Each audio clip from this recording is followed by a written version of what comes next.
como el proceso previo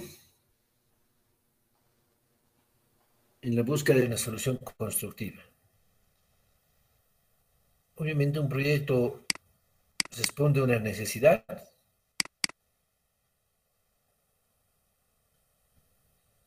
y se respalda en necesidades del futuro, dice, ¿no? Y sus actividades para el cual se desarrolla un proyecto, ¿no? Por qué se ejecutan, diseñan los proyectos? Porque hay una necesidad, ¿no? Necesidad de dotación de agua potable, necesidad de mejora de las vías, necesidad de viviendas. Y los proyectos responden a las necesidades de la población. Y ahí dice,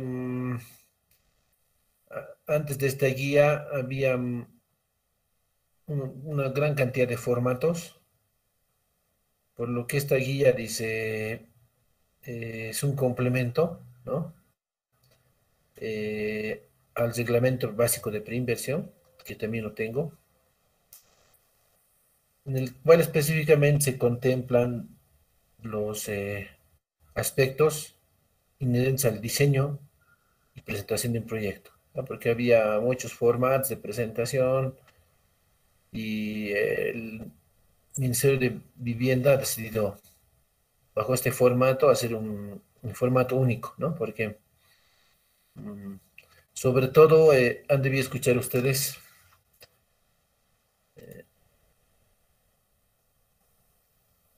los proyectos UPRE, ¿no?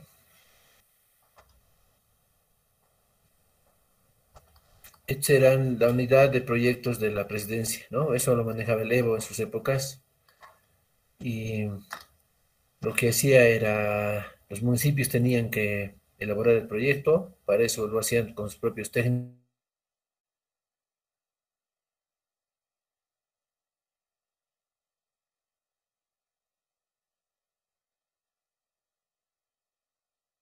sobre todo en cuanto a especificaciones técnicas y a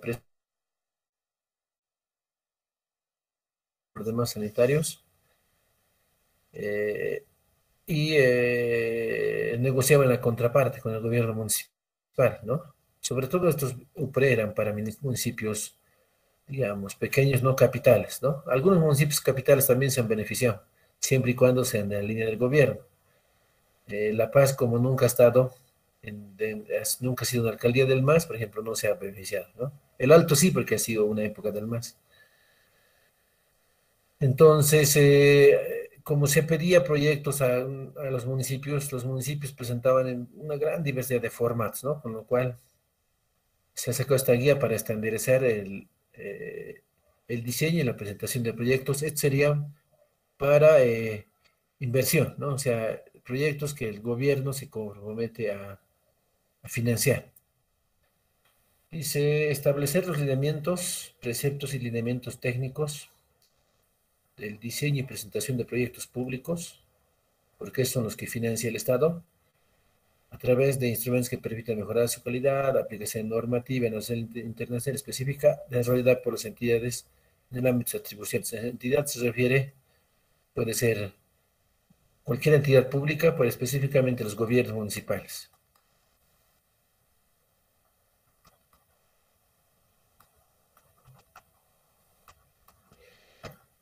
Entonces, objetivos específicos, ordenar los procesos de diseño de proyectos para todas las entidades públicas en todos sus niveles. O sea, todas las entidades públicas tienen la obligación de seguir este formato, aplicar la normativa nacional e internacional existente con respecto a la presentación de proyectos y establecer lineamientos para que las ETAs, que serían entidades territoriales autónomas, ¿no? Entidades territoriales autónomas y otras instancias públicas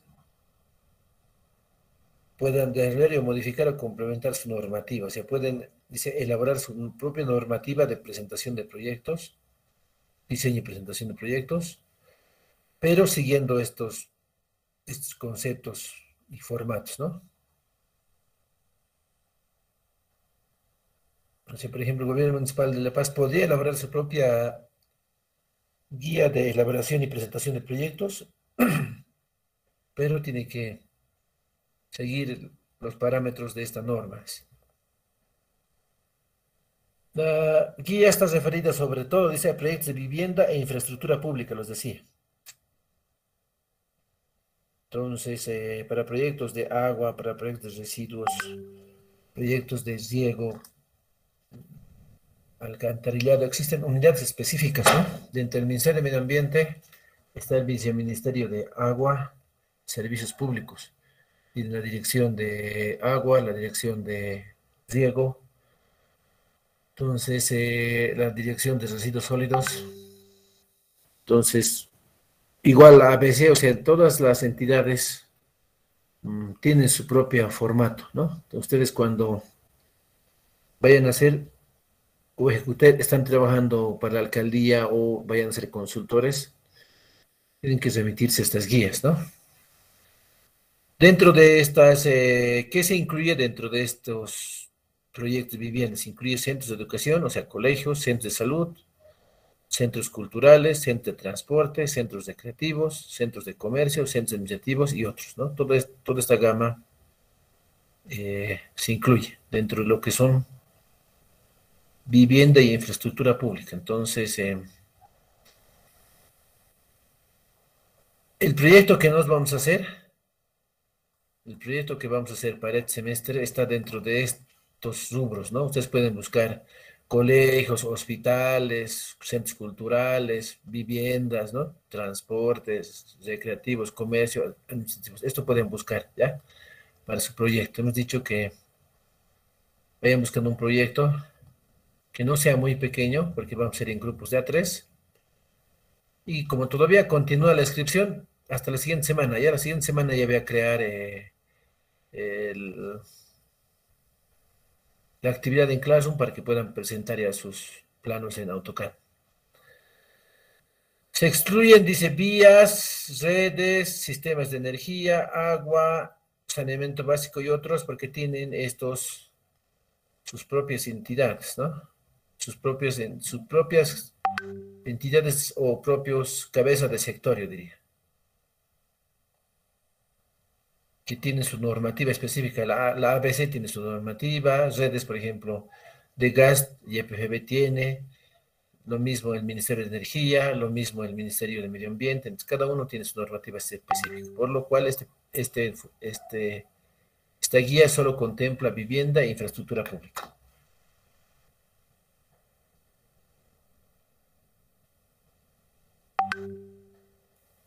Dice, la aplicación de estándares y requisitos mínimos establecidos en esta presente guía está en función del tipo y tamaño de proyecto, ¿ya? Tipo y tamaño de proyecto. Y según la categorización establecida en el reglamento básico de preinversión. A ver si nos da el tiempo. La siguiente clase podemos revisar ese reglamento básico de preinversión, ¿no? Es importante conocer toda esta parte normativa, aunque parezca aburridora, porque nos tenemos que regir a esto, ¿no? Para nuestros proyectos. También existe la Guía Boliviana de Edificación. Si entonces vamos a revisar el reglamento básico de preinversión y también la Guía Boliviana de Construcción de Edificaciones, donde se categorizan, ¿no? Las diferentes construcciones.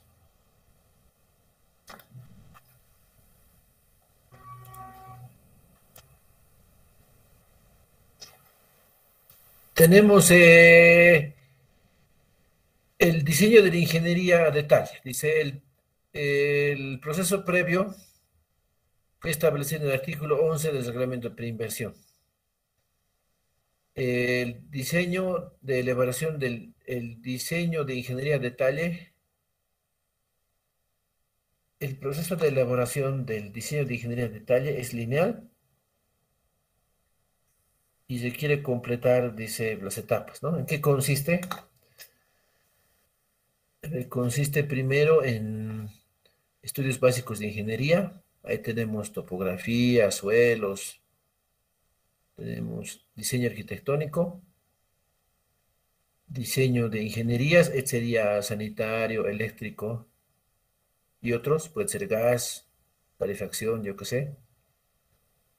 Elaboración de especialidades técnicas, precios unitarios y presupuesto general.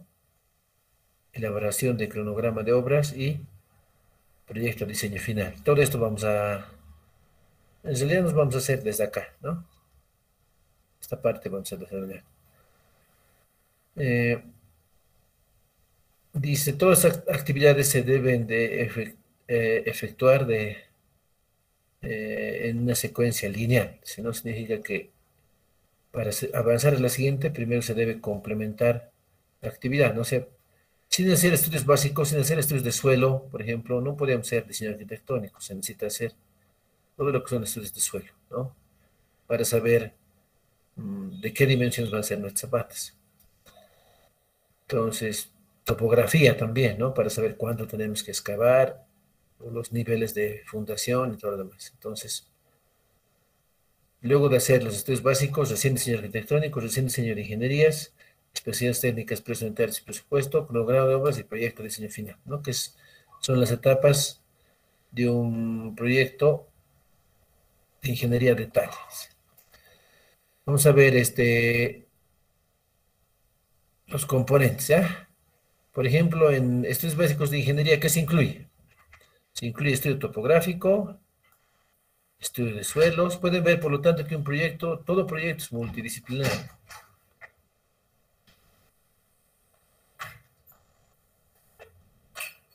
Significa que intervienen profesionales de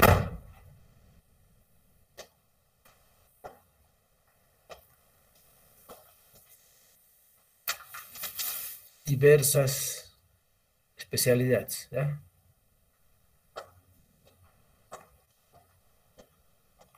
Diferentes especialidades.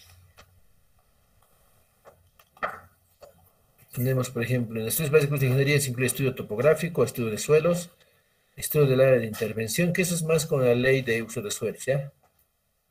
El uso, que es de acuerdo a la categorización, si es en el área urbana o en el área rural, también hay lo que es el uso de suelos, ¿ya? No es que pueden hacer lo que sea donde sea, ¿no? Tienen una normativa previa, digamos, de construcción, de hasta cuántos pisos se puede construir, de qué tipo de vivienda, de cuánto debe ser el retiro, ¿no ves? Es cositas en estudiar en intervención. Hay zonas comerciales, zonas habitacionales, también en el área rural está para agrícolas, para pastoreo, entonces de acuerdo a esa categorización ustedes identifican, y eso es más de los arquitectos en esto estudian fuerte, qué tipo de infraestructura se podía construir, ¿no? Tiene estudio de impacto ambiental, que esto está encargado a un ingeniero ambiental. Esto dice que por ley los proyectos o públicos y privados, sobre todo es más, existe mayor control sobre los proyectos públicos, deben incorporar en componente ambiental el componente social, dice. Significa que no se puede ejecutar un proyecto sin tomar en cuenta estos dos componentes. Entonces, para el tema ambiental, hay que sacar la licencia ambiental. Para sacar la licencia ambiental, tienes que primero presentar la ficha ambiental, con lo que te categorizan, y en función de la categorización, el estudio de impacto ambiental, ¿no? En este estudio tú dices qué tipo de acciones vas a tomar para que en el proceso constructivo no afectes al medio ambiente, ¿no? Entonces, control de ruido, control de material particulado, control de los residuos, escombros, todo eso, identificas, todas las actividades identifican de control en el estudio de impacto ambiental. La parte social dice que tú debes de y eso viene también como parte de la licencia ambiental, debes de socializar los proyectos.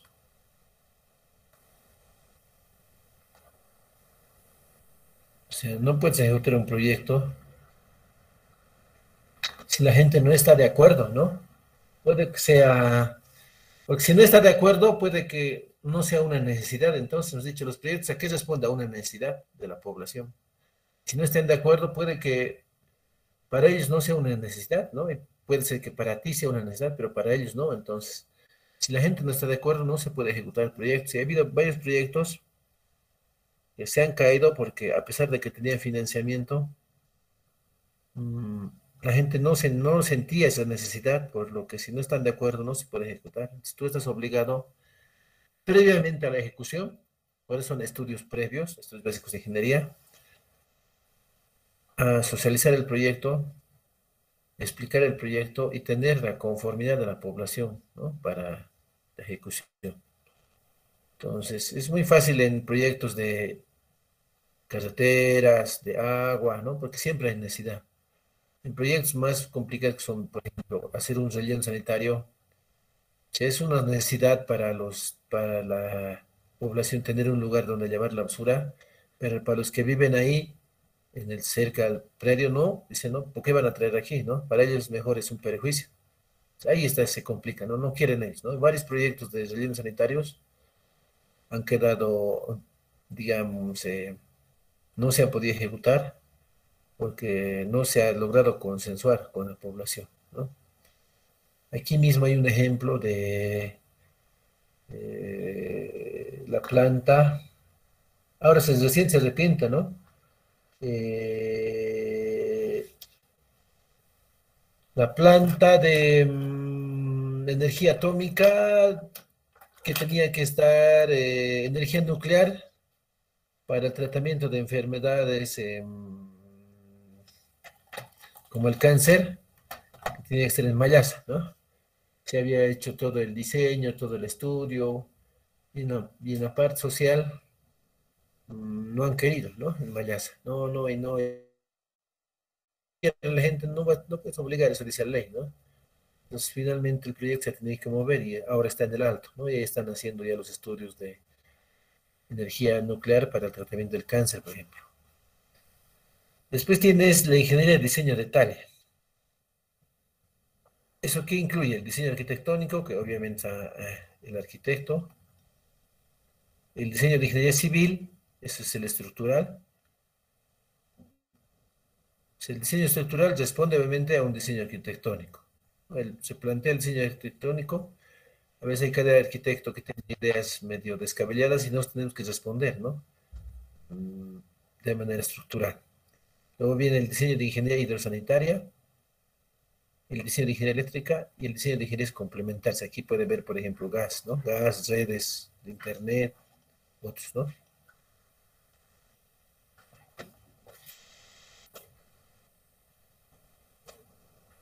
Entonces, mm, por ejemplo, esto está, cada uno tiene su propio colegio, ¿no? Para el diseño arquitectónico existe el colegio de arquitectos. Entonces, tu proyecto debe estar visado, ¿no? Y los arquitectos están mejor organizados que nosotros. Tienen incluso tarifas mínimas de cuánto se debe cobrar en un diseño, ¿no? No puedes cobrar, digamos, menos de lo que establece el colegio y también tienen tarifas del visado y todo lo demás. En la CIP se ha peleado, digamos, y el visado creo que ya le han quitado al Colegio de Ingenieros Civiles, hace la CIP, todo un despelotes ahora, ¿no? No hay visado, creo, si no quieres ya no es obligatorio por la pelea interna que ha habido, pero nos corresponde también el diseño de estructural, que sería este de ingeniería civil, el hidrosanitario. El eléctrico tiene su propio colegio, ¿no? Tiene el Colegio de Ingenieros Eléctricos y Electrónicos. Ahí, por ejemplo, se deben hacer los respectivos visados. Y tienes la ingeniería de proyecto, que es el presupuesto de obra. Eso incluye el listado de actividades o también denominado ítems de obra. Un momentito me dan, por favor.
Hola, hola.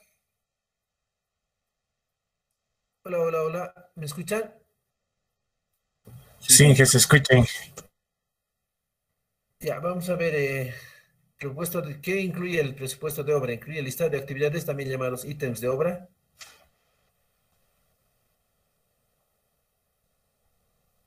que eso se ejecutan y se deben ejecutan de manera secuencial también, ¿no?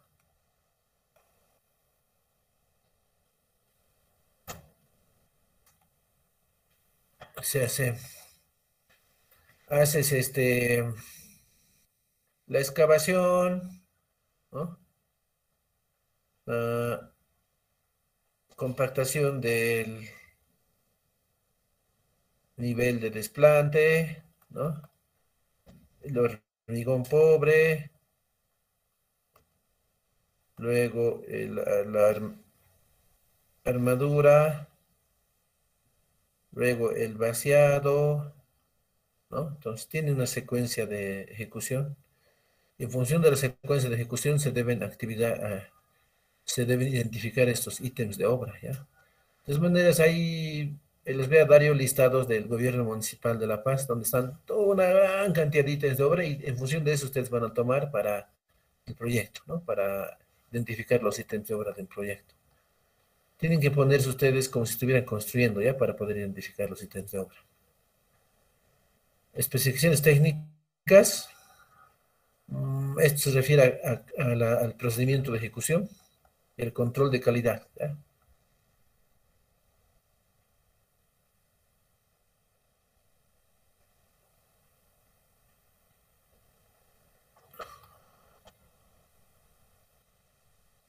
Entonces, ¿qué es lo que sucede? Sucede que se especifica acá o se desarrolla acá cómo se va a ejecutar el ítem, ¿no? Y qué material se van a utilizar y cuál es y qué requisitos de calidad deben cumplir los materiales. Esto ya hay una base de datos, ¿ya? Igual. De la base de datos ustedes pueden tomar, ¿no? Hay por internet, también el gobierno municipal de La Paz, hay cualquier cantidad en el internet también. Si no hubiera en la base de datos, tendrían que ustedes crear, porque hay ítems, y eso siempre ocurre, ¿no? En la vida real también, porque hay ítems raros, impermeabilización con geomembrana, por ejemplo, no hay, ¿no? ¿Qué tengo que hacer? Crear, ¿no? Yo decir cómo voy a ejecutar y en función de eso crear. Eh, Hay una base de datos grande, pero si no hubiera en toda la base de datos la expresión técnica del ítem de obra, entonces hay que crear. Y eso siempre van a hacer, ¿no? Sobre todo si están en el gobierno municipal, ¿no? Porque el gobierno municipal es que hace eso. Nos vamos a hacer un mix, ¿no? Vamos a ser parte de las actividades que hace el gobierno municipal, parte de las actividades que hace la empresa, y va a ser un mix para que podamos trabajar en todo, ¿no? Entonces, por ejemplo, en hormigones dicen cuánto de agua se debe utilizar, cuál debe ser la dosificación, cuál debe ser la granulometría que debe cumplir el agregado, la resistencia de la compresión del, la resistencia a compresión del fierro, y esto es como nuestra Biblia, ¿ya? Sobre todo de los supervisores. Biblia del supervisor, le voy a poner. Un momentito, un momentito, por favor.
Entonces, les decía sobre todo, las especialidades son la Biblia del supervisor, porque se deben revisar para que podamos controlar la ejecución, ¿no? En cuanto a los procedimientos, en cuanto a los materiales, resistencias, calidad, todo eso. Obviamente, en toda obra, si existe un vacío,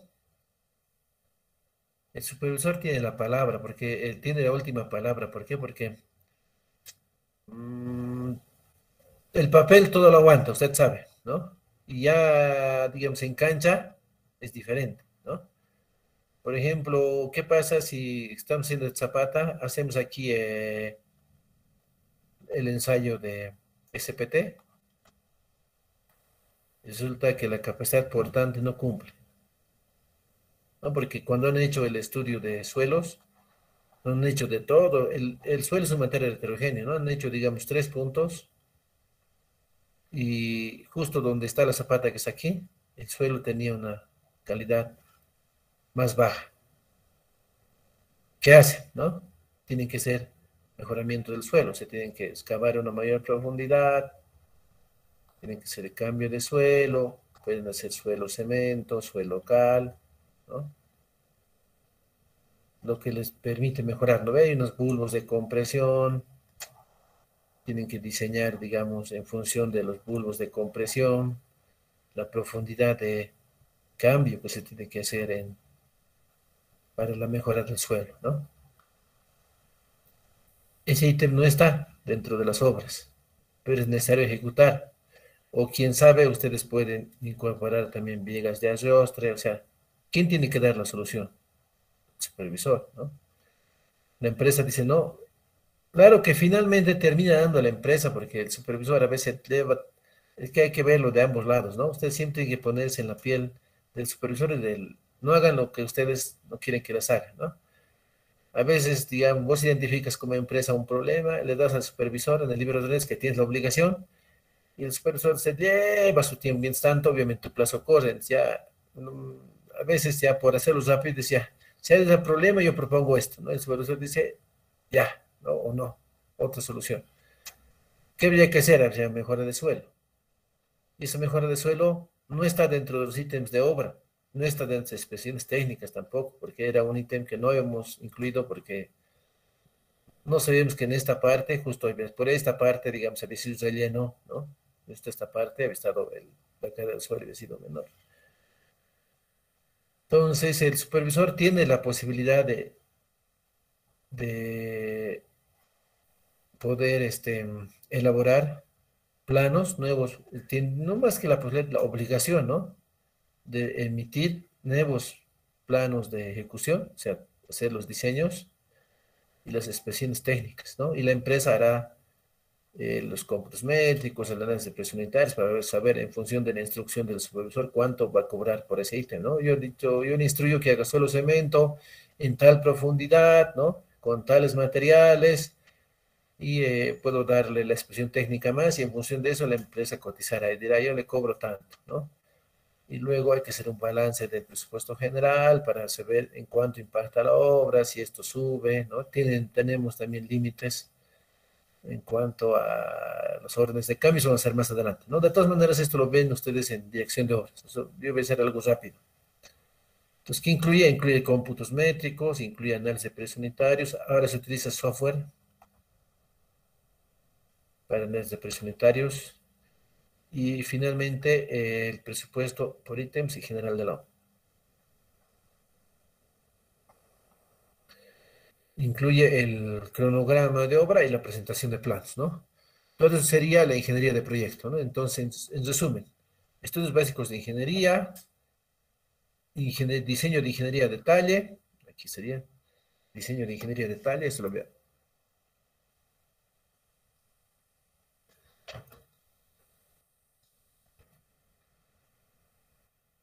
Diseño de ingeniería de detalle,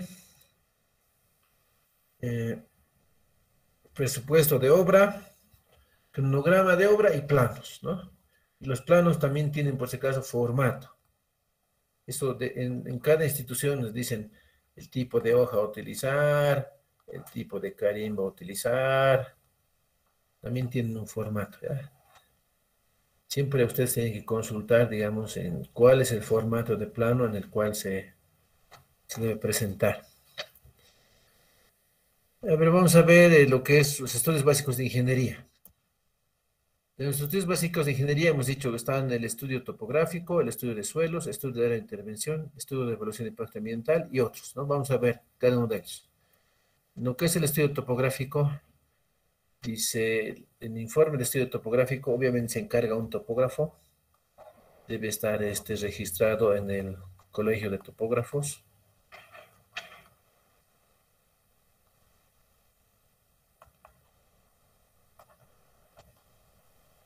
Donde se debe contener la ubicación del predio, el tipo de instrumento que se ha utilizado, ¿no? El software del instrumento, la red geodésica, o sea, hay que hacer monografías de los vértices de la red geodésica.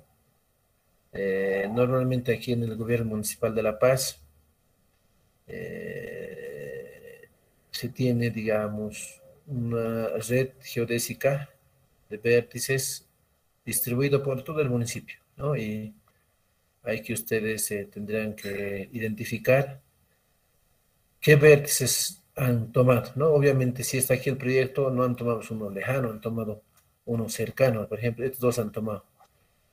Entonces tienen que usted sacar una fotito, ¿no ven? Es monografía, ¿no?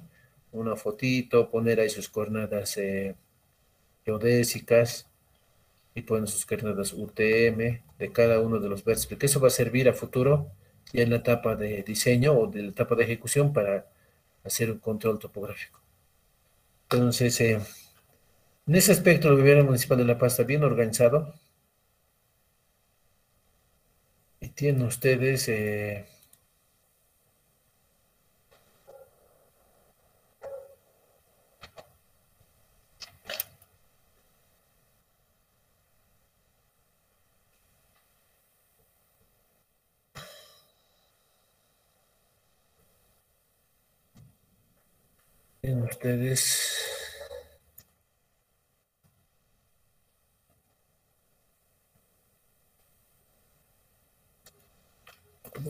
.com.bo. Vamos a ver Red Geodésica de La Paz, Red Geodésica de La Paz de puntos de control, ¿ya?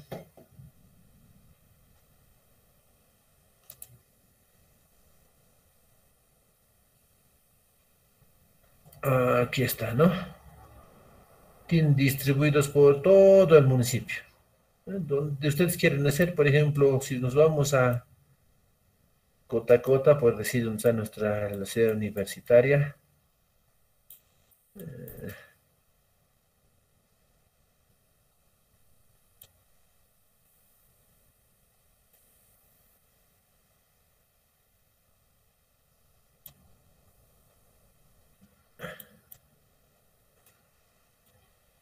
Por aquí tenemos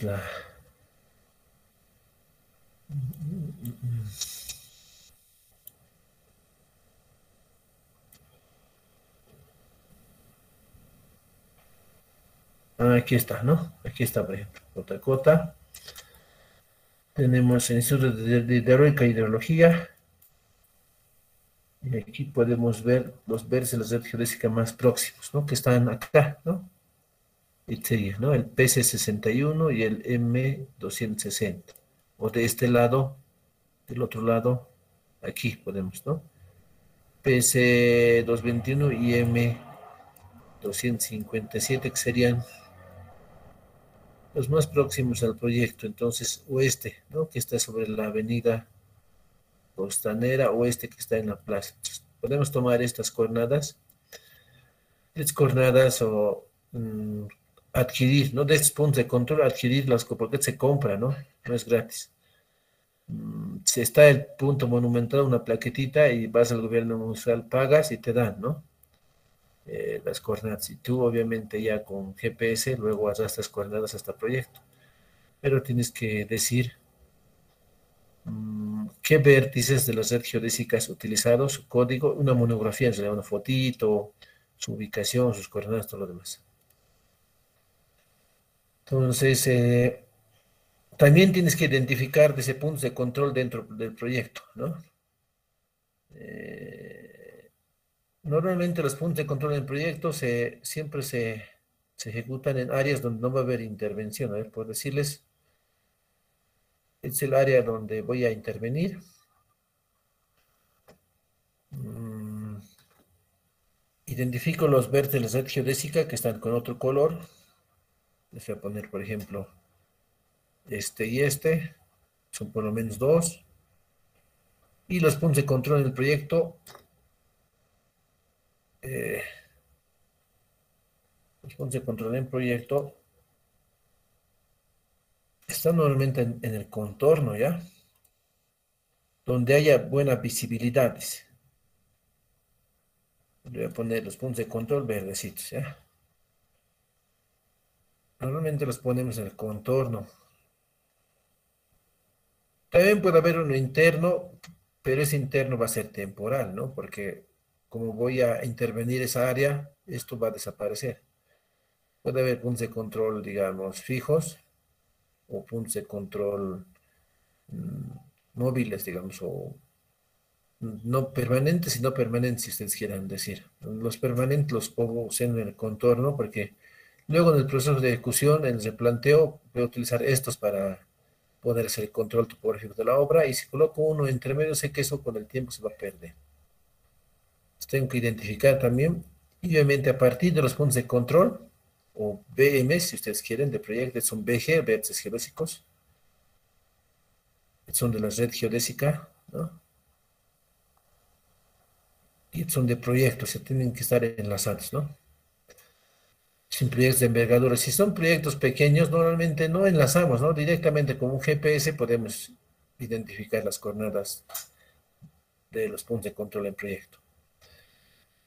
Dice, también se deben amojonar, dice, estos puntos de control, o sea, tenemos que hacer un pequeño dadito con una plaquetita, ¿no? Un dadito de hormigón, que era una plaquetita, eso se llama amojonar, ¿no? O se llama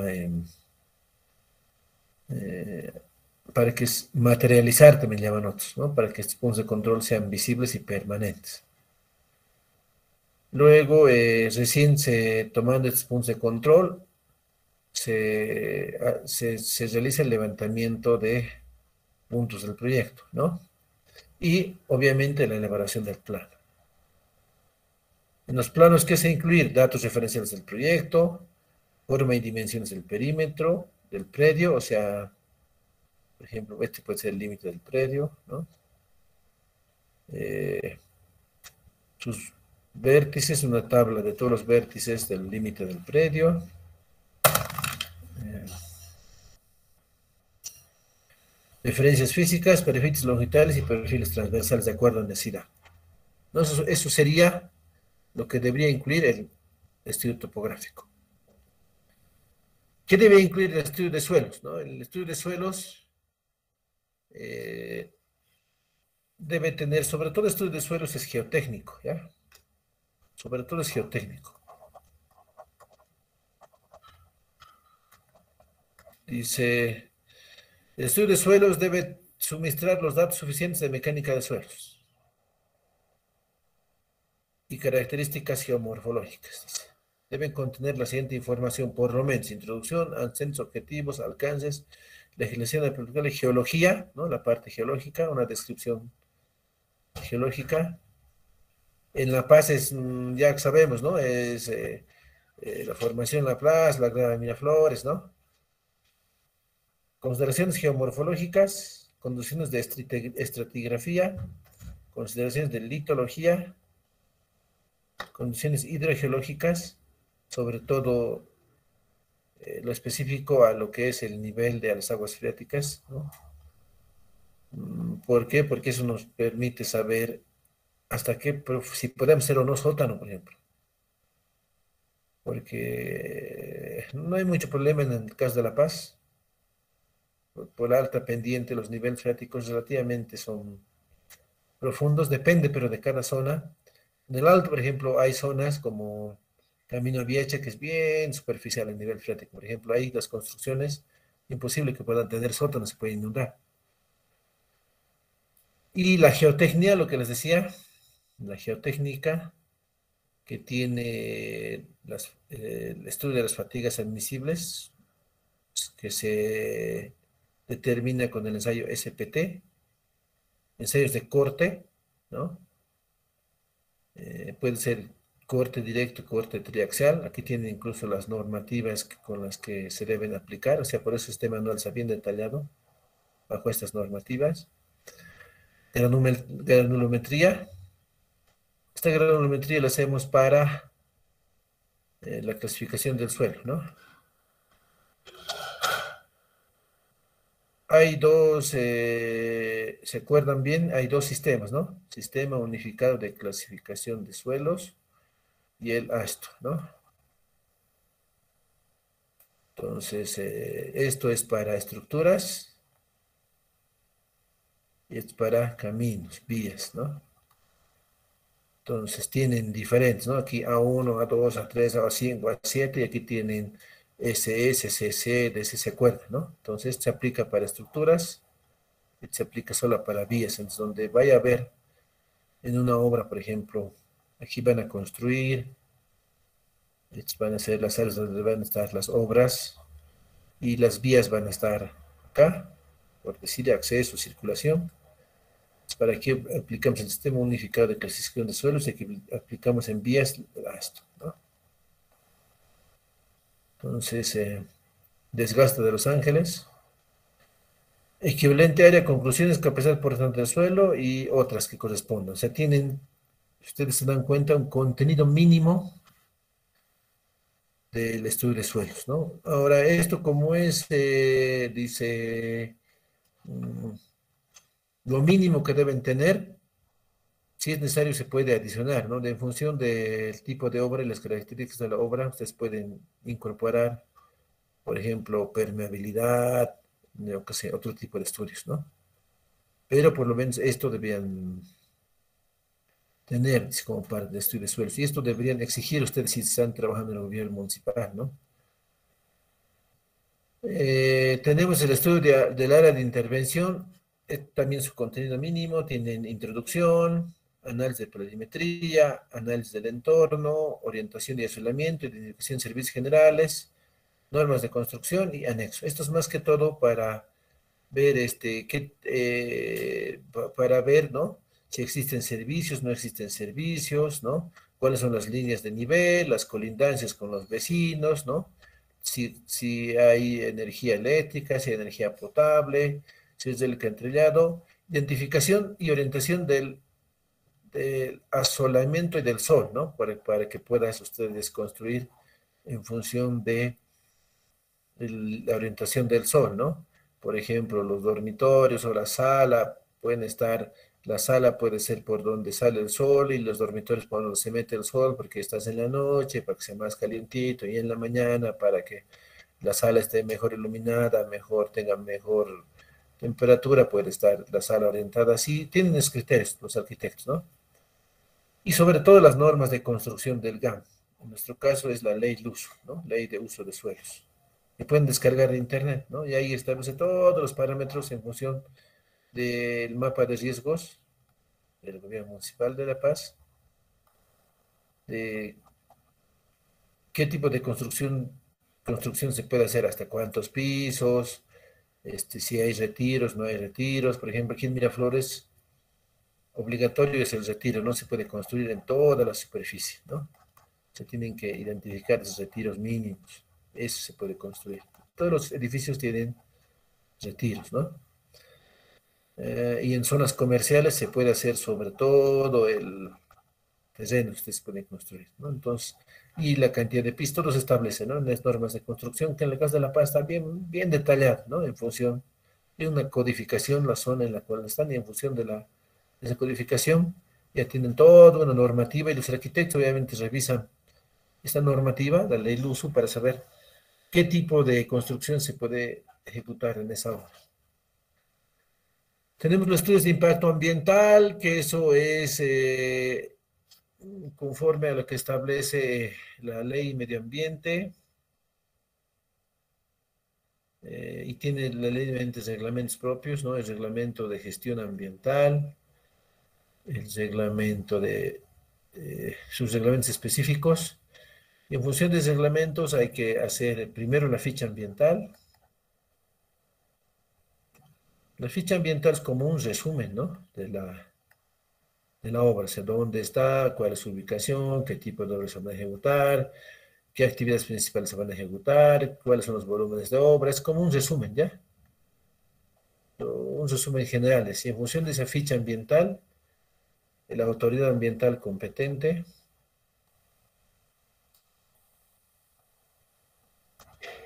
que en este caso depende de, ¿no? ¿Quién es la autoridad ambiental competente?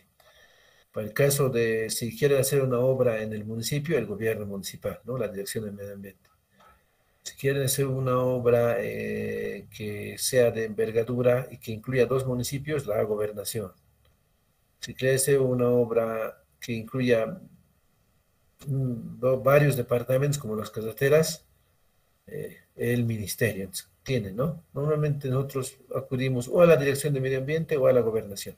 Ellos en función de la ficha ambiental, emiten una categorización y con esa categorización tenemos el EIA, ¿no? En ese tipo de categorización dicen, ustedes ya no es necesario que hagan estudio de impacto ambiental o hagan el estudio de impacto ambiental y ese impacto ambiental debe contener por lo menos esto, eso dice, ¿no? Eso es un trámite que lo hacen los ingenieros ambientales, ¿no? Porque también hay que tener, por si acaso, un registro de consultor ambiental, ¿no?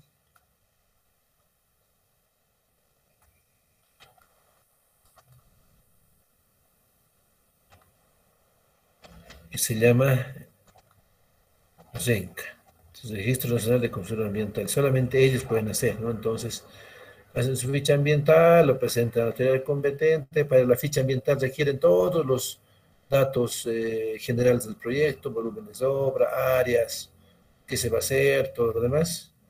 Y en función de eso, la autoridad ambiental competente mm, categoriza y con eso se elabora el estudio de impacto ambiental, que sería, digamos, un resumen.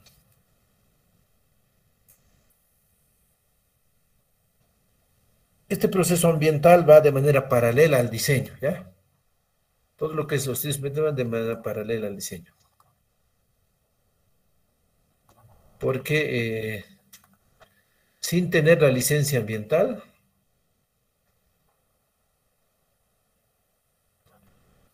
no se puede construir, ¿no? O certificado de dispensación también, ¿no? ¿Eso qué significa? Que no requiere mayores estudios, ¿no? Si obras son pequeñas, construcción de una vivienda, estamos hablando de obras públicas, ¿ya? Las obras públicas es obligatorio tramitar. Por ahí privados, digamos, tú para construir una casa, tu casa, por ejemplo, no llegas a estos niveles, ¿no? Pero en obras públicas sí. Tienen que, no puedes construir si no tienes o licencia ambiental o certificado de dispensación. Las obras pequeñas, construcciones de sedes sociales, yo qué sé, hasta colegios, diría, suficiente certificado de dispensación, ¿no? Y obras de envergadura, así requieren licencia ambiental. Y una vez que se emita la licencia ambiental, dice, recién tú puedes empezar a ejecutar la obra. Entonces, mientras se licita la obra finalmente vas a contratar a una empresa contratista, ¿no?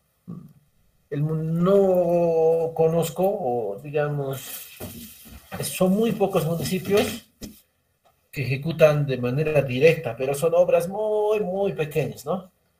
La Paz tiene, por ejemplo, unas cuadrillas para ejecución directa que van a ver en las calles, pero hacen, digamos, aceras, máximo de aviones, o sea, obras, cordones de acera, empedrados, así cosas muy, muy simples y sencillas, ¿no?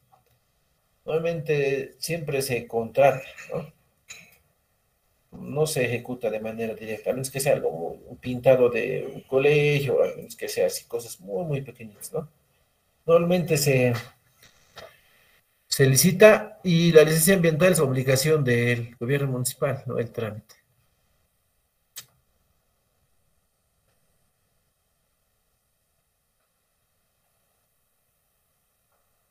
Entonces, pero para que, mientras dure el proceso de licitación, para que la empresa empiece a ejecutar, esto ya deben tener licencia ambiental, ¿no? En eso ustedes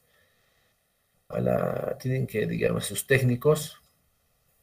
No vamos a estar, pero igual yo les cuento que hay varios ingenieros civiles que están dentro, como nuestra ámbito de trabajo es tan grande, también hay varios que están dentro del campo ambiental, ¿no? Varios compañeros. Entonces, a los que están con el área ambiental, ustedes que decir, necesito la licencia ambiental para iniciar el proyecto. No sé qué harás, ¿no? Pero tengo iniciado, quiero iniciar hasta tal fecha y hasta tal fecha vos tienes que conseguir.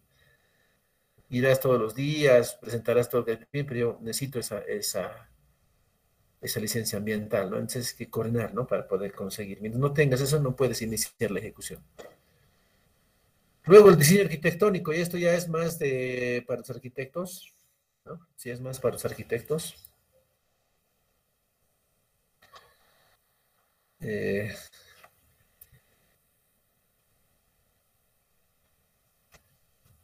pero aquí dice, el diseño arquitectónico debe responder al objetivo y justificación de la implementación del proyecto, además de los criterios de eficiencia energética.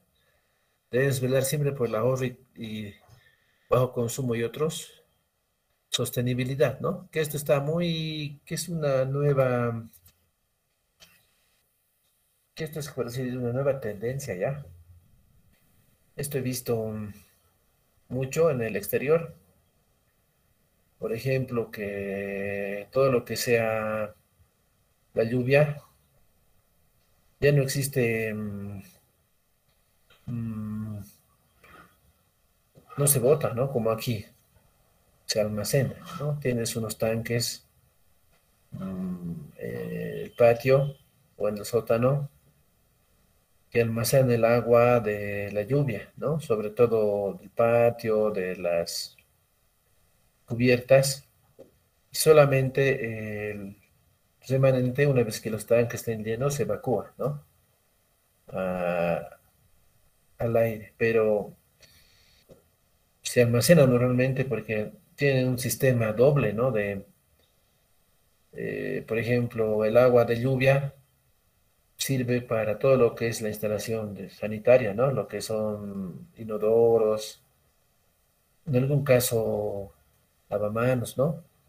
Y la cocina, todo lo que son baños, utilizan agua de lluvia, ¿no? Todo lo que son la cocina, recién utiliza agua potable de la red pública. Entonces, con el objetivo de ser más sostenible, más económico. Finalmente tienes un tanque, por decir, de este tanque que se llena con agua pública, se bombea de nuevo, ¿no? Tendrás un tanque superior y tendrás todo lo que es baños con agua de lluvia, ¿no? Y de la red pública solamente cocina, ¿no? Por ejemplo, así está dividido. Entonces, eso todavía no hemos llegado a ese grado de sofisticación, pero deberíamos llegar, ¿no? Tampoco es tanta la inversión, ¿no? Poner un tanque adicional más, una bomba y todos los baños hacerlo con agua de lluvia. Tienes también energía. Eso es también, no es muy común en nuestro medio, pero tienes, por ejemplo, panel solar. Porque hay luces que no se apagan, ¿no? Por temas de seguridad, los patios. Es que aquí la energía todavía en Bolivia es barata porque sobre todo tiene del gas, ¿no? Y como el gas es barato, pero el gas se está acabando, ¿no? El ciclo del gas concluyó, ¿no? Estamos ya en descenso. Yo creo que unos 10 años más máximo vamos a tener gas, ¿no? Por lo tanto, vamos a tener que entrar a los criterios de físicas técnicas. Tienen paneles solares con aspas eólicas, ¿no? Es común, digamos, en la arquitectura. De tal manera que esto genera energía que tú vas a tener en los patios, ¿no? En áreas donde necesitas iluminación permanente, ¿no? Por seguridad, ¿no? Tienes en los patios, o para la luz incluso, ¿no? De tus, como utilizas paneles LED ahora, que es muy común, de 20 watts, por ejemplo, la iluminación podrías hacerlo con panel solar, ¿no? Solamente lo que sea duchas, o yo que sé, planchas o artefactos, también hacer una red eléctrica separada, ¿no? Iluminación con panel solar y consumo red pública. Por ejemplo, eso es también otro, ¿no? Por ejemplo, utilizan mucho lo que son y debemos utilizar, nosotros no utilizamos, para que vean que estamos atrasados en esos conceptos energéticos, eh, la ducha solar, ¿no? No es común aquí, ¿no? Siendo que aquí hay tanto radiación, ¿no? Entonces, utilizan solamente la calefacción de energía, gas o en eléctrica en el caso de que en época de invierno, digamos, en verano, aquí cuando hay sol, entonces hay una ducha solar que es como una tubería negra, sí, serpenteante, como un radiador, digamos, que calienta el agua. Tienes otro tanque de almacenamiento y esa agua ya baja caliente directo, ¿no? La puedes regular con agua fría, pero por ejemplo, ya no necesitas calentar, ¿no? Y esto puede ser incluso, como se dice, protección térmica para que incluso en la noche lo que se caliente en el día no se enfríe, ¿no? Tienes todo lo que se calienta tiene un depósito, ¿no? Y ese depósito tú lo puedes hacer térmico para que se mantenga la temperatura, ¿no? Y finalmente la tubería está expuesta, pero porque obviamente tiene que calentarse con el sol, pero el depósito de agua caliente está ese térmico, ¿no? Se almacena el agua caliente, luego lo mezcla con agua fría para poder tener agua caliente, digamos, para las duchas. Y no tengas necesidad de utilizar energía ni de la red pública ni del gas, ¿no? Es criterios, por ejemplo, de eficiencia energética. Todavía nosotros no es común en nuestro medio porque no sentimos, o sea, estos criterios de diseño obviamente responden a una necesidad, ¿no? Todo proyecto responde a una necesidad, hemos dicho. No tenemos nosotros esa necesidad palpable porque todavía la energía que consumimos es barata, ¿no? ¿Por qué? Porque se genera con gas, ¿no? Todas nuestras plantas, las principales en el Alto de Santa Cruz, son generadoras, pero son generadoras a gas, ¿no? O sea, queman gas para producir energía eléctrica. Y como el gas es barato, no hay esa necesidad. Incluso me decían algunos ingenieros eléctricos que lo que producimos es el doble de lo que se consume, o sea, quemamos cualquier cantidad de energía que no se aprovecha, ¿no? Ahora, tal como estamos ahorita, estamos quemando harto gas para generar una potencia y la demanda es menor, digamos, porque nuestro diseño está para satisfacer la época de mayor consumo, que es esta época, ¿no? En Santa Cruz, sobre todo por el aire acondicionado. Entonces ya cuando hace frío queda mucha potencia sin utilizar y la energía no se puede almacenar, eso es lo malo, ¿no? Podemos almacenar agua, pero energía no se puede almacenar y energía eléctrica que no se consume se pierde, ¿no? O sea, lo que generas lo consumes y el resto se pierde. No sabían eso de la energía eléctrica. Entonces, están viendo recién métodos de almacenamiento en baterías de litio o en hidrógeno, por ejemplo, que son tecnologías, pero por ahora nosotros generamos más de lo que consumimos, o sea, quemamos harto gas, es barato y porque sentimos la energía barata, es relativamente económica, todavía no hemos asumido todos los criterios que yo he visto muy común en otros países, ¿no? De utilizar calefacción solar, paneles solares, agua de lluvia, y eso que yo creo que este diseño no es tan complejo ni tan costoso como para poder incorporarlo, ¿no? En nuestras obras. Entonces, lo que se debe ver es la funcionalidad, dice el diseño arquitectónico, ¿qué debe ver? Primero, funcionalidad, que la obra sea funcional al objetivo, ¿no? Si es aulas, como tienen que ser espaciosas, ¿no? Tiene que haber buena visibilidad, no tiene que haber vigas, pueden hacerse vigas planas, ¿no? Para que no quiten la visibilidad. quién sabe, el piso puede tener desnivel. Se tiene que ser funcional al uso, ¿no? Si es un local, entonces el piso tendrá que tener antideslizante, tendrán que tener protección al sonido. Entonces, primero debe ser funcional, el objetivo. Segundo, debe cumplir los criterios de eficiencia energética. En eso estamos todavía nosotros em, bajos, ¿no? No estamos haciendo lo que se hace en otros países ya de manera común. E incluso la facultad es un ejemplo de qué es lo que no hay que hacer, ¿no? Porque la facultad no ha sido construido para facultad, sí, construido para banco. Era un banco, era un instituto, era un banco, creo. No sé si ustedes han escuchado la historia. Yo he escuchado de los ingenieros más viejitos, ¿no? El ingeniero Gutiérrez, el ingeniero Vergara, digamos, ingenieros viejitos, que te dicen que era para un banco de Colombia o algo así, pero que ha quebrado y el Estado se ha hecho cargo de la infraestructura, pero se la ha pasado a YPFB, ¿no? YPFB haya puesto, porque la facultad ya había, pero no funcionaba ahí, ¿no? No funcionaba el obelisco, funcionaba en el monobloco. O teníamos predios alquilados, creo, en el Colegio Ayacucho, si me dices. Y se le ha dado a YPFB, y YPFB haya puesto, ha puesto la escuela de geología, la escuela de petróleo, creo, o sea, tenía sus primeros, no tenía personal, obviamente, en los años 60 y YPFB, y quería poner, digamos, un tecnológico que le ayude, digamos, a YPFB.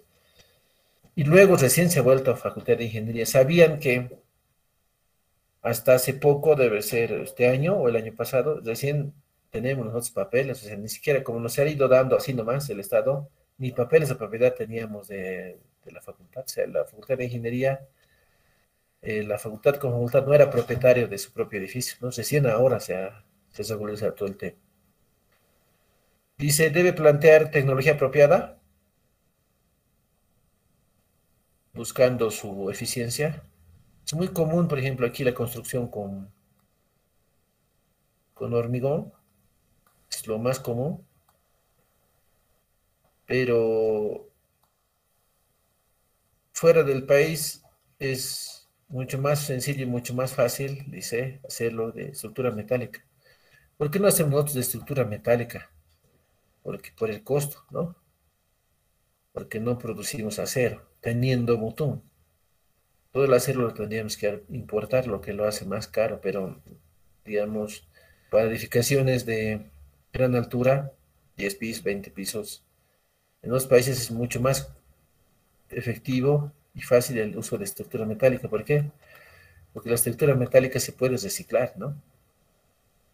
Tampoco tenemos muros de tabiquería, ¿no? Como lo tenemos aquí, ladrillo, digamos, tenemos paneles, ¿no? Entonces los paneles se pueden desmontar, se puede poner en medio del panel aire, yo que sé, otro tipo de gas para que sea más caliente y luego el edificio finalmente lo podemos desmontar de manera completa, ¿no? Porque es por la estructura metálica.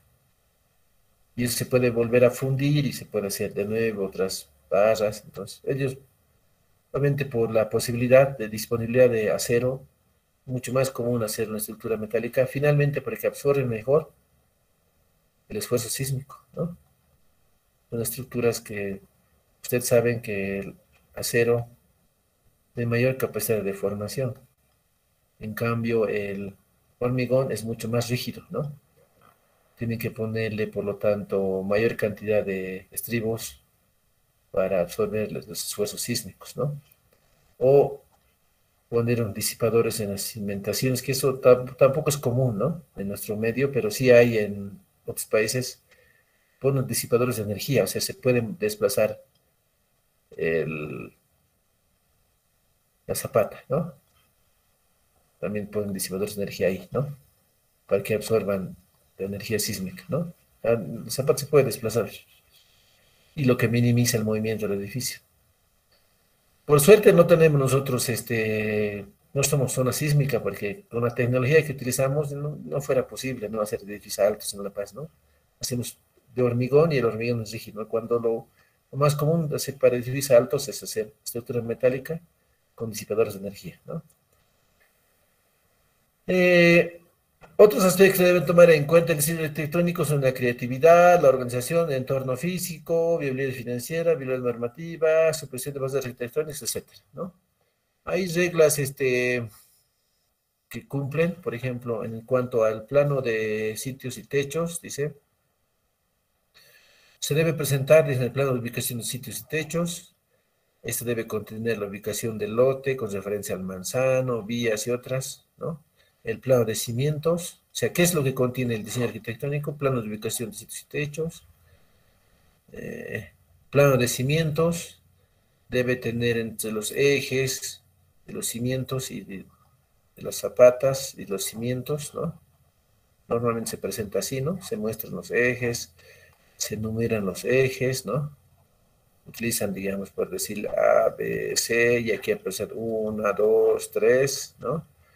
Aquí debe tener tanto la ubicación de las zapatas como de los cimientos, ¿no?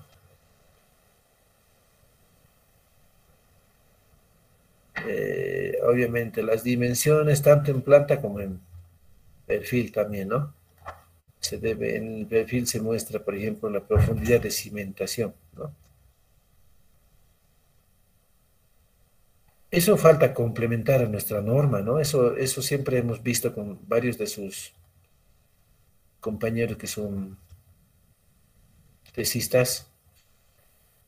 Yo he estado asesorando varios temas de suelos, normalmente asesoro los temas de suelos, y yo les preguntaba, ¿cómo saben ustedes cuál debe ser la profundidad de cimiento? O sea, ¿hasta dónde de qué depende, por ejemplo? Depende de la carga, de la altura de qué depende la profundidad de cimentación. Entonces, nuestra norma, una norma de geotecnia, no es clara, ¿no? Por lo tanto, ellos se basan en la norma chilena y en la peruana, ¿no? Que tienen, digamos, parámetros para identificar la profundidad de cimentación, por ejemplo. Eso no existe en nuestra norma, ¿no? También las plantas, hay que hacer un plano para cada planta, donde deben estar, digamos, la proyección ortogonal, escalas, muros, porcentaje de pendientes, acotamientos interiores y exteriores, ¿no? Número de peldaños, líneas de corte, disposición de artefactos. Eh, Plano de elevaciones, ¿no?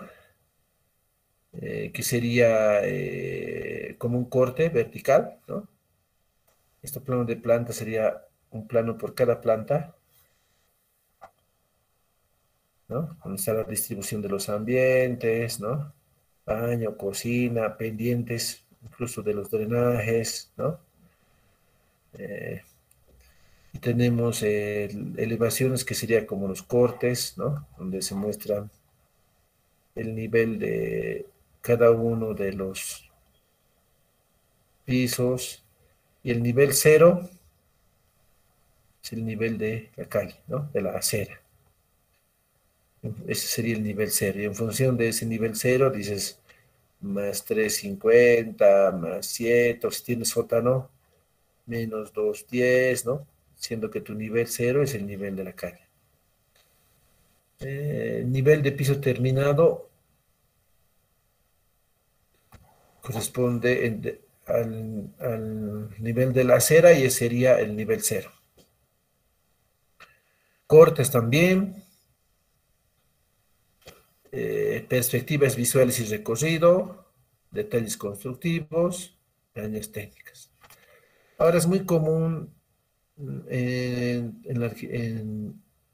la arquitectura utilizar software BIM, ¿no? Eh, Normalmente han debido escuchar ustedes el Revit, ¿no? Yo he visto los arquitectos, ya no hacen como en mis épocas, ¿no? Hacen como, por ejemplo, aquí dice plano de elevaciones, plano de corte, plano de cubiertas, plano de cimientos, fachadas, ¿no? Por separado. Ya no hacen así. Hacen ya modelamiento en Revit, ¿no? BIM. Se hacen, por ejemplo, 3D. ¿no? Todo el diseño, incluso les dan colores naturales, texturas, ¿no? Bien bonitos. A ver, tengo yo uno, se los voy a buscar. Una vez concluido el diseño 3D, y aquí le pueden poner también el sanitario, el eléctrico, ¿no? Ya en los planos es fácil, ¿no? Porque vista de arriba sería fachadas, lo hacen aquí, ocultan las paredes, sería cimientos, visto de lado sería las elevaciones, los cortes, o sea, todo lo sacan ya del... Incluso aquí pueden hacer unos cortes oblicuos, como quieran, porque los planos de cortes ellos deciden cómo lo quieren poner y concluido el modelamiento tridimensional, es mucho más fácil generar todos los planos que requiere la arquitectura. Ya esto ya es lo nuevo, ¿no? Ya no se hace los planos separados como hacía. Y es mucho mejor. Porque cuando hacíamos los planos separados había muchos detalles que quedaban pendientes, ¿no? Porque no se sabía exactamente cómo se iban a unir. Cambien esto ya está, ¿no? El modelamiento tridimensional incluso lo pueden texturas, materiales, todo, ¿no? De tal manera que una vez que concluido el modelamiento tridimensional, recién se sacan todos los planos, ¿no?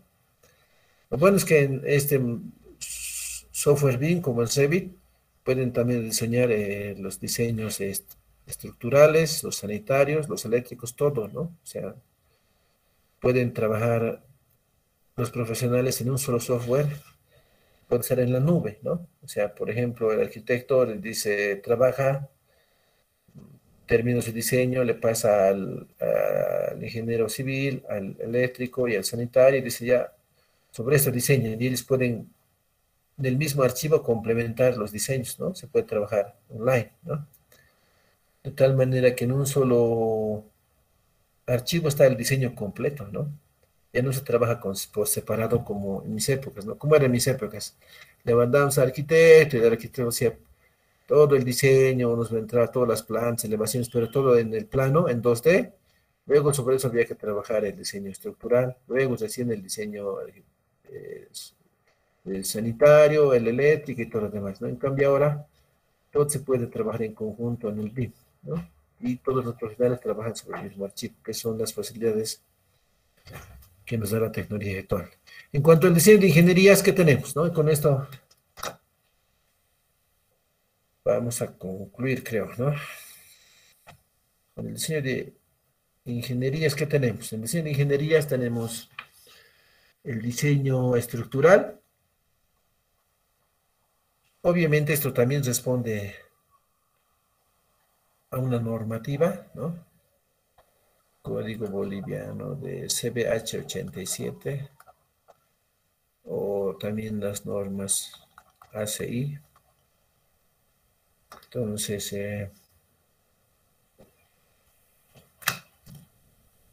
esto tiene una memoria de cálculo,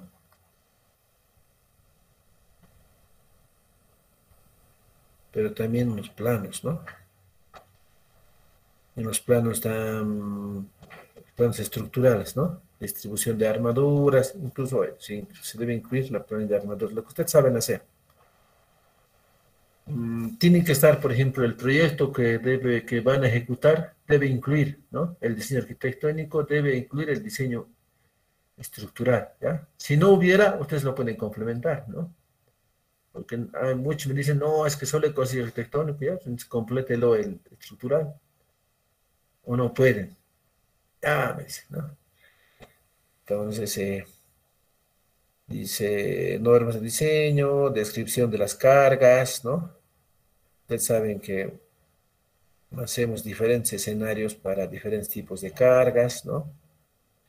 Propiedades de los materiales, debemos identificar qué tipo de fierro, resistencia del fierro, resistencias de los hormigones, ¿no? Los factores de mayoración de las cargas y mineración de las resistencias estructurales, ¿no? Estados de carga, elementos estructurales, características, secciones, tipos de detalle constructivos, geometría estructural, método de modelación, análisis de resultados, ¿no?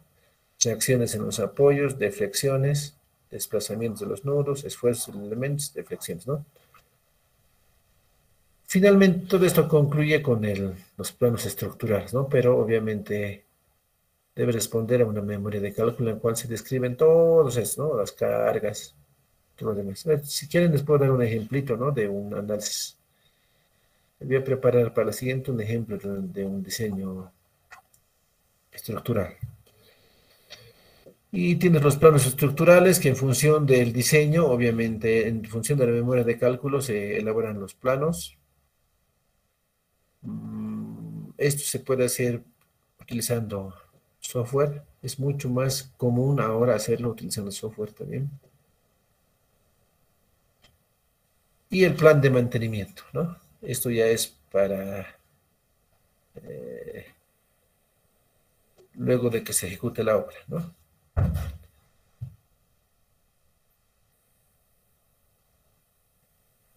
Tenemos el diseño de ingeniería hidrosanitaria que incluye el diseño del sistema hidráulico, que sería lo que es referido a la red de agua potable. Ustedes han visto que aquí tienen su vista isométrica, ¿no ve? Tienen su vista hacia la dotación, hacia todos los artefactos, ¿no? El sistema sanitario, que se refiere a la evacuación de líquidos o aguas residuales. El sistema pluvial. Esto es una deficiencia en nuestro medio en lo que es el sistema pluvial, porque no hay la red de alcantarillado pluvial, solo hay sanitario, ¿no? Y es muy común mezclarlo ambos, y por eso es que luego en épocas de en épocas de lluvia se satura, porque no está diseñado para esos caudales, para sumo de los caudales y tenemos los problemas, ¿no? Inundaciones, estallan los baños, todo lo demás, ¿no? Tenemos una deficiencia muy grande en este aspecto en nuestro medio, ¿no? Pero debe concluir, debe incluir el diseño de hidrosanitario, debe incluir todos los aspectos. Si el proyecto, por ejemplo, que ustedes van a buscar, ¿qué debe incluir? ¿No? Debe incluir el diseño arquitectónico, el diseño estructural, el diseño sanitario, pero con estos tres componentes, ¿no? Agua potable, alcantarillado, ¿no? O sea, me refiero a sanitario y pluvial. Si no hubiera, entonces tendrían que complementar los diseños, ¿no? Pero a veces no siempre se puede conseguir un proyecto completo, tendría que complementar. Eh, Luego, todos los diseños terminan con un plano también de instalaciones sanitarias, ¿no? Donde está la red de agua potable, la red en isometría, no en plantas, también en isometría, ¿no? La red sanitaria, ¿no? En cortes, ¿no? Porque sobre todo nos interesa, en el caso de la red sanitaria, las pendientes, ¿no? Plano pluvial, plano de cubiertas, plano de interés constructivo, simbología. Vean ustedes, por eso es que antes había les decía, había mucho libre albedrío, ¿no? Y esta norma lo que les hace es, les da los elementos mínimos que debe tener todo proyecto de edificación, ¿no? En el sector público. Y ustedes pueden tomar, por ejemplo, cuando hagan licitaciones, porque algunos van a trabajar en la alcaldía, esta norma, ¿no? Para poder, a esta norma ustedes lo ponen en el pliego de licitación para pedirla al consultor, ¿no? Lo que debe complementar el consultor. Luego tenemos la instalación eléctrica, que es ya otro mundo, pero lo importante es la planilla de carga, ¿no? Porque hay que hacer un balance entre la cantidad de energía que va a consumir que vas a consumir. Ahí incluye, digamos, en iluminación, en aparatos, hacer una planilla de carga de la potencia que vas a consumir, ¿no? Por ejemplo, ¿qué se encuentra, no? La planilla total instalada, la potencia demandada, los factores de potencia, demanda, ¿no? Corriente nominal total, en función de eso el calibre de los conductores, Es poner nomás cable 10, cable 12, 13, 14, si le ponen así al suerte, digamos. ¿Por qué le pones más grueso, digamos? 8, por decir, 7, porque va a aguantar más, ¿no? Pero no sabes que si le pones más grueso, también tu consumo va a ser mayor, ¿no?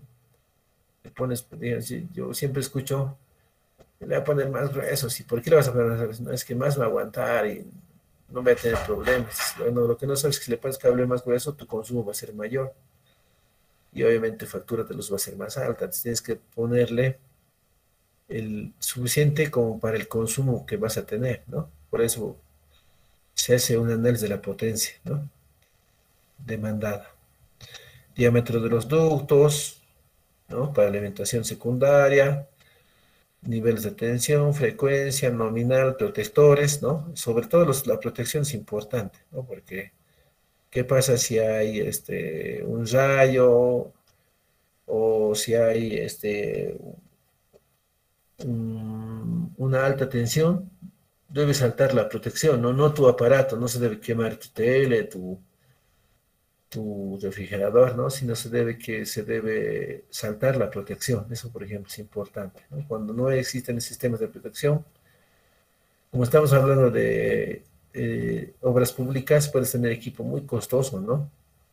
Por ejemplo, en un hospital, un laboratorio especializado, si no tienes una protección adecuada, puede quemarse, por ejemplo. Y hay aparatos bien costosos, ¿no? Por ejemplo, en la Facultad de Ingeniería tenemos unos espectrómetros, ¿no? Que analizan los componentes. Puede ser, hay espectrómetro de gases, también de líquidos, ¿no? Que componen un líquido. Y esos equipos cuestan $3 millones, por ejemplo. Entonces, son equipos sofisticados y ¿qué pasa si no tuvieras una protección adecuada? Entonces va a saltar la, el pico de la energía, va a llegar hasta el equipo, lo va a quemar, ¿no? Entonces, antes de que llegue el equipo, debe haber una protección que impida esa sobrecarga, por ejemplo, ¿no? Entonces, responde obviamente a un diseño, ¿no? Obviamente nosotros ya para nuestra casa le ponemos nomás cualquier cable, no importa grueso, no importa barato, o sea, eso es lo que también afecta, ¿no? A la hora de la verdad. O por lo menos la obra pública se debe de cumplir todas estas normativas, ¿no? Por ejemplo, identificar si vas a tener, por ejemplo, una planta de tratamiento, requiere energía trifásica, ¿no? Entonces, eso también debe incluir dentro del diseño, incluso sistemas de generación en el caso de apagones, todo lo demás, ¿no? Se debe incluir un diagrama unifilar, los planos de instalación eléctrica y un plan de mantenimiento. El diseño de obras complementarias, ¿a qué se refiere eso? Se refiere a gas. Idealmente nosotros acostumbramos el gas por fuera, ¿no? Pero el gas también puede instalarse como parte de las instalaciones, o sea, internas, ¿no? En la tabiquería, por ejemplo. Nosotros estamos acostumbrados a hacerlo por fuera. El diseño de sistema de transmisión de datos se refiere a lo que es el Internet. Diseño de instalaciones termomecánicas, lo que se refiere a los aires acondicionados, instalación de aires acondicionados y diseño de ingeniería de ascensores. ¿Ya? Todo, por si acaso, las ingenierías complementarias tienen, ¿no? Su propia normativa. Tampoco es eso sí que es a criterio del consultor, ¿no? Tienen una normativa para el diseño de sistemas de gas, una normativa para el diseño de sistemas de redes, ¿no? Para instalaciones termomecánicas y para ascensores, ¿no? Aquí pueden ver las normativas que normalmente se utilizan. Mm, y las que ustedes deben exigir, ¿no? Si es que trabajan en la alcaldía.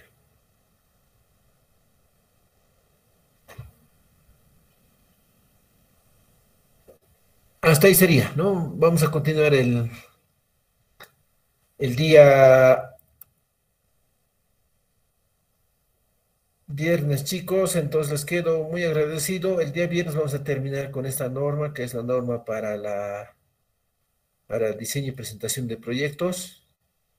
Es muy útil porque esto les ayuda a saber qué debe contener un proyecto. Si trabaja en la alcaldía, usted si contrata un consultor, qué aspectos deben reclamar y si son consultores y quieren diseñar, ya tienen una idea de qué es lo que debe incluir un diseño. Por lo tanto, mm, es difícil que uno solo pueda hacerlo todo, ¿no? Vamos a tener por lo menos la parte arquitectónica y la parte eléctrica, hay que hacer nomás y la parte de topografía, hay que armar, por lo tanto, un equipo, ¿no? De trabajo para poder hacer estos diseños, ¿no? Si queremos presentarnos, por ejemplo, para una licitación, ante una entidad pública, como todo esto nos piden, uno solo no puede hacerlo, ¿no? Va a tener que nomás que contratar a un arquitecto, a un topógrafo, a un geotécnico, a un eléctrico, ¿no? Para poder hacer un diseño. Entonces sería, si no hay más dudas, nos veríamos el día eh, viernes, ¿no? Hasta luego, chicos. Hasta luego, Inge. Hasta luego, Inge.